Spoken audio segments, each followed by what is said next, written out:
go back from the future? What if we got a glimpse of the future market and we're going to go out and we're going to get the DeLorean with the 1.4 gigawatt flux capacitor and juice that thing up and we're going to take it out to the future.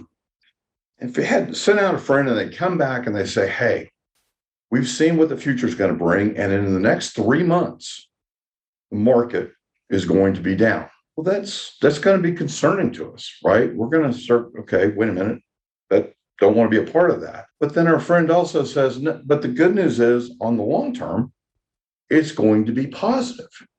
Well, that's great, but it also raises a whole lot of questions because what it's really creating is a lot of unknowns. And this is the real challenges in life, okay? Because one of the things that we really don't know is, well, is that 3-month drop? Is that going to be a 30% drop? Is that a 5% drop? And if we're on a positive market after 3 years, is that going to look like the 1970s where you had a lot of down, down, down, and then you'd get back up and you'd have a slight positive rate of return? Also, what are all the causes of this?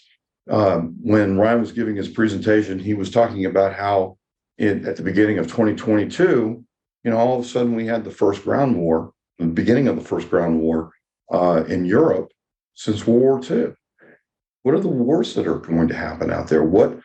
Look at our artificial intelligence. What is going to be the causes of all of this market movement? And we have inflation now that we haven't had in almost 40 years. There's just a lot of things that are going on out there that we don't know that are going to pop up in the future. And lastly, we also don't really know how long these things are going to last. There are sometimes that bear markets, the down markets, are short and brutal. Take a look at 2020 when we first had COVID. They were down in 2 months from March and April, but then the markets quickly rebounded. And then there are times when you take a look at 2022 and it just seemed like it was down, down, down over many markets. And a lot of times bear markets can last 18 months, 20 months. They can last long-term periods of time.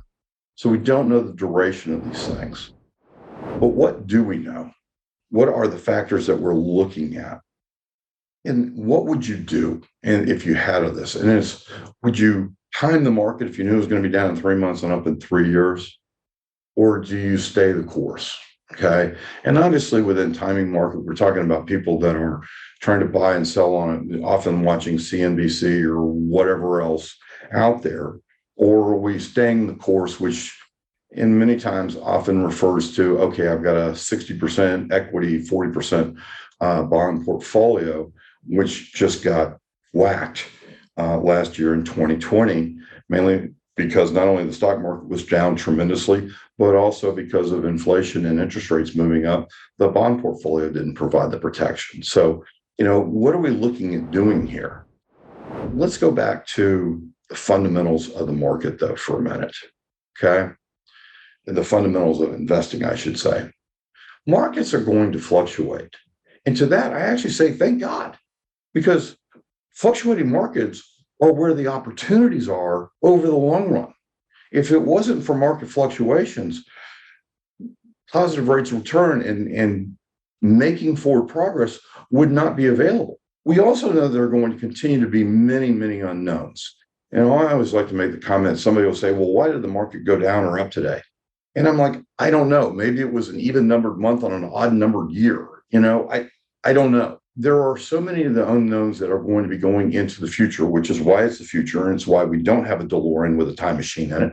But the main thing is to follow your plan. And this is what Laura was alluding to, and not just alluding to, but giving a very specific plan. It is to follow your plan. And I believe here at Shadow Ridge, there's two things to think about. Laura and I really help our clients define what their plan is. Where do you want to go? Where do you want to be? What is the outcome? A secure retirement, providing a college education, going on a fun trip. I've got a client that I love. He wants to go see the silverback gorillas in Africa. And I'm like, how can we help facilitate that? And one of the ways that we at Shadow Ridge that we facilitate this is when we talk about market fluctuations, That is Ryan and our investment team's bailiwick. This is what they're looking at. They are obviously doing the risk analysis. They are looking for the growth opportunities over many different sectors, over many different markets. And what we do is we take your plan and we take the active investment disciplines that we have. And I didn't say they work perfectly, but we practice them consistently. And we believe over the long run, that's the real key to it.